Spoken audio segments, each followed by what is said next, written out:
Let's take a look at an example of using the formula to find the tangent of two angles that are being added together.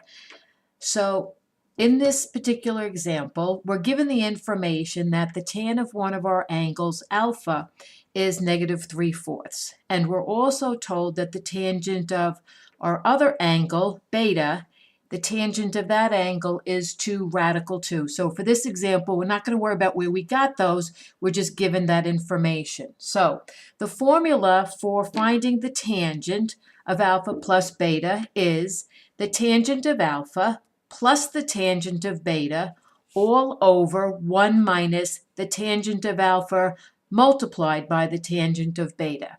So the first thing that we do is we substitute in the values that we have for our alpha and beta. So we have our -3/4 for alpha plus 2 radical 2 for beta all over 1 minus and then the multiplication of those two tangents. So I think that the application of the formula itself is pretty straightforward, and the rest of the problem is going to involve algebra skills to clean this up. So there's a few ways that you can go about cleaning this up, but the first thing that I think we should take a look at is doing this multiplication here. So our numerator, -3/4 plus 2 radical 2, that just stays right now. And in our denominator, when we do this multiplication, you can put this over 1 if you need to so you can see the multiplication of the numerator and the denominator more clearly. We have -3 times 2 to give us 6, square root 2, and then 4 times 1, we have the 4 in the denominator. Now, a negative times a negative is a positive, so we have this right here, 1 plus 6 square root 2 over 4. So we have this fraction, and within this fraction, within the numerator and the denominator, we can see that we have the denominator 4, and we want to get rid of this denominator of 4 to try to simplify the fraction as much as we can. So again, if you need to, you can put these over 1 so you can see what's going on in terms of numerators and denominators. And one method to clean this fraction up is to look at the denominators, 4, 1, 1, 4, and use our least common denominator of 4 to clear our denominators. In the numerator, and then in the denominator is going to be multiplied by this 4. So here the 4 is reduced to 1, and here the 4 is reduced to 1. There's no canceling that's done there, but it's okay because we don't have a problem in the denominator. It's only 1. So rewriting this, we now have -3, and now we have 2 times 4, so we have plus 8, square root 2, and this is over 4 times 1 is 4, and now over here we just have 1's left, so this is plus 6 radical 2. So we've got our fraction looking reasonable now in terms of no more denominators within the numerator and denominator. However, at this time, we look and we see that we do have a radical in the denominator. And in the world of math, there is a rule, if you will, that says when we have fractions, we don't want to see any radicals in the denominator. And the process that we go through to get rid of radicals in the denominator is called rationalizing the denominator. As I've always said, mathematicians are not very clever. When we name things, we tend to name things exactly what we're doing. So to rationalize this denominator, because we have two terms here, we're going to use what we call the conjugator. And now the numerator is going to get multiplied by the same information. And the difference here is that the conjugate, this sign is going to be the opposite of the sign that we have. So instead of a plus here, this is going to be a subtraction, and this is going to be a subtraction. So now we are looking at this. We have our original fraction, and we're going to multiply both the numerator and the denominator by this conjugate, which is 4 minus 6 square root 2. So since I'm running out of paper here, so looking here, we have negative 3 plus 8 square root 2 over 4 plus 6 square root 2 times 4 minus 6 square root 2 over 4 minus 6 square root 2. So this is our conjugate here.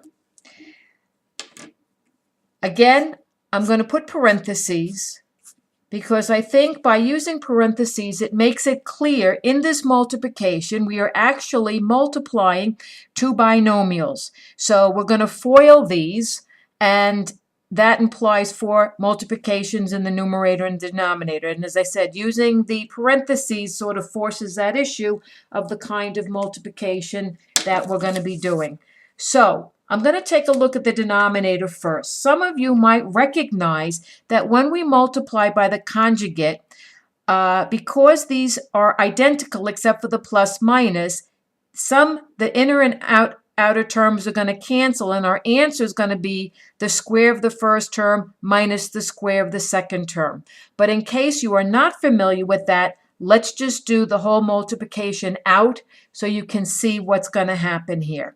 So we have 4 times 4, which is 16. Now our outer terms multiplication, 4 times minus 6, we have negative 24 square root 2. Looking at our inner terms, 6 radical 2 times 4, we have plus 24 radical 2. And last but not least, 6 times 6 is 36, and it's negative 36. Square root 2 times square root 2 is 2. This is what I was talking about before. By definition, with the conjugate, because of this plus minus, these terms are going to cancel. So what we have is 16, and now over here, 36 times 2 is 72, and it's a minus 72. And last but not least, 16 minus 72 is equal to negative 56. You'll pull out every algebra skill you never knew you had in these problems. Okay, so now let's go and look at the numerator. This does have to be FOILed out. We have negative 3 times 4 for our first terms, which gives us negative 12. For our outer terms, we have negative 3 times negative 6, which is a positive 18, and then we have our square root of 2. For our inner terms, we have 8 square root 2 times 4. So 8 times 4, we have plus 32 square root 2. And then lastly, we have 8 times negative 6. Remember, we multiply what's outside the radical with what's outside, and what's inside the radical with what's inside. So it's the 8 times the negative 6 to give us negative 48. And now square root 2 times square root 2 is 2. So working with this to clean this up some, here we can combine 18 square root 2 plus 32 square root 2. This combines to 50 square root 2. Negative 48 minus 2, this is minus 96. And over here we have our negative 12.